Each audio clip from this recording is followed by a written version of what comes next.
One of my earliest memories, I could not have been 4 years old, is dragging a kitchen chair over to the sink, climbing up on it, wetting my hands, flipping on the garbage disposal, and getting hit with an electric shock. Although that has never happened since, almost a half-century later, I still cannot turn on a garbage disposal without a sense of trepidation. Even the dumbest of animals are easily conditioned to avoid angst and discomfort. As the saying goes, once burnt, twice shy, which is why Super Bowl Lee's avoidance of partisan politics will do nothing to help the NFL's ongoing ratings and public relations problems. In an increasingly polarized country where the political left has grabbed almost every lever of our culture, professional football was once an island paradise, a mini vacation, an oasis, whatever metaphor you dig up, the point is the same. At the end of a work week filled with partisan screeching on cable news, left-wing television shows, and far-left Sunday morning programs, the NFL awaited like a promise. And the promise was this: no matter how awful your week, it would at least end in the warm bath of football, the rare event where Americans of all stripes come together to celebrate individual achievement, sportsmanship, our military, and our country.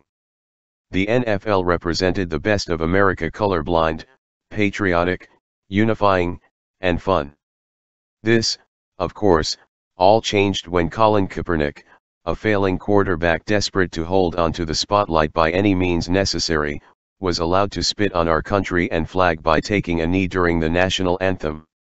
Encouraged by Democrats, the increasingly partisan sports media, and our always partisan national media, legions of spoiled NFL crybabies soon followed. Oh, sure, these anti-American millionaires hid behind the lie that they were protesting racism. But if I protest racism by punching your mother, that is me looking for an excuse to punch your mother. Moreover, the NFL itself was exposed as an anti-American institution. When the only form of personal expression not banned by the NFL is trashing the country, we know exactly where the league stands. And so, just like that, the oasis was forever poisoned. NFL Commissioner Roger Goodell and his flag-hating toadies might have deluded themselves into believing that the lack of partisan politics in Sunday night's Super Bowl is the end of their PR problems, but my guess is that the exact opposite is true. The lack of divisive politics in last night's game does not matter.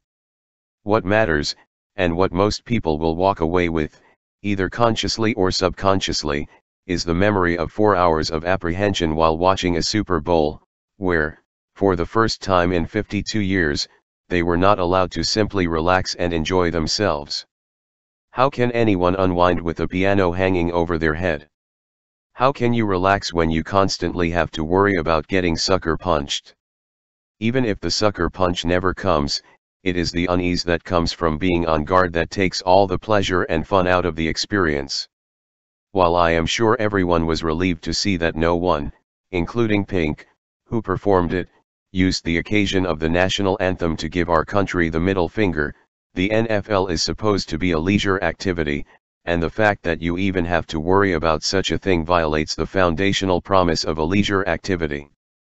After that shock, my dad found an electrical short in the switch box and fixed it. Nevertheless, some 50 years later. Compare that to the NFL, where the short in the system Goodell got himself a big fat pay raise. No, the NFL has forever broken its promise to its fans, has removed the fun, and replaced it with angst.